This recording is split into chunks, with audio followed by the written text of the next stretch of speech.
అన్నాడు. మళ్ళీ చదవండి. నేను ఐగుప్తులోనున్న నా ప్రజలు అంటే ఆయనని ఎరిగిన వారు, రక్షింపబడిన వారు, నువ్వు దేవుని సొత్తు అనబడినవారు. దేవుని సొత్తు అని అనబడిన తర్వాత నువ్వు బాప్టిజం తీసుకున్నాక దేవుని బిడ్డ అయిన తర్వాత సాతాను ఏం చేస్తాడంటే నిన్ను ఊపులోకి మళ్ళీ లాగుతాడు. ఆడి పని అదే. ఈరోజు నీలో సమాధానం తోచడానికి, నిన్ను నిరుత్సాహం ఇచ్చి, పిరిగితన ఆత్మ ఇచ్చి, నీ భక్తిని కోల్చడానికి, లోకం అధికం చేయడానికి నీ జీవితంలో లాగుతాడు. లాగిన తర్వాత నీ జీవితంలో ఒకరోజు ఏం చేస్తావు? 10 సంవత్సరాలు 20 సంవత్సరాల తర్వాత అప్పుడు అయ్యో తప్పు అయిపోయింది అని కూర్చుంటాను. చూసారా బాధ? బాధ చెప్తున్నాడు దేవుడు. నా ప్రజల బాధ. ఈరోజు ఎంతమంది ఇక్కడ బాధపడుతున్నారో చేయమంటే ఎత్తుతారేమో, కంగారు పడకండి. నీ దేవుడు చూపు. నీ బాధ ఈరోజు ఆయన చూశాడంట, ఆయన చూస్తున్నాడంట. నా ప్రజల బాధను నిశ్చయముగా చూచి తిని, ఖచ్చితంగా చూశాను. ఈరోజు మనుషులు చూసారో లేదో, మనుషులు ఈరోజు మన బాధ తీసుకుంటే ఏం చేస్తాడు? ప్లస్ పాయింట్ చేసుకుంటారు. ఏం చేస్తారు? ప్లస్ పాయింట్ చేసుకుంటారు. నువ్వు మనుషులు చూస్తున్నావంటే నీ మనసులో ఏముంది? ఇంకా పాపమే కావాలనుకుంటున్నావు.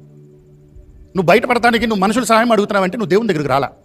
నువ్వు దేవుని దగ్గరికి రావాలంటే నువ్వు దేవుని వైపుకే చూడాలి. అందుకే దేవుడు ఇక్కడ చక్కగా చెప్తాడు మోషేతో. తర్వాత ఏమంటున్నాడు? ఇప్పుడు చదవండి. పనులలో తమను కష్టపెట్టు వారిని బట్టి వారు పెట్టిన మొరను వింటిని.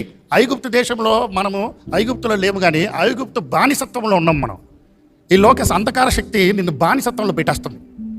అక్కడ ఆ ప్రజలు ఆ రోజు పనులలో తమను కష్టపెట్టు వారిని బట్టి, అంటే దేవుడు పైన ఉండేవాడు, దేవుడు మనుషుడు చూసే పని చూస్తున్నాడు, మనుషుడు చేసే పని చూస్తున్నాడు.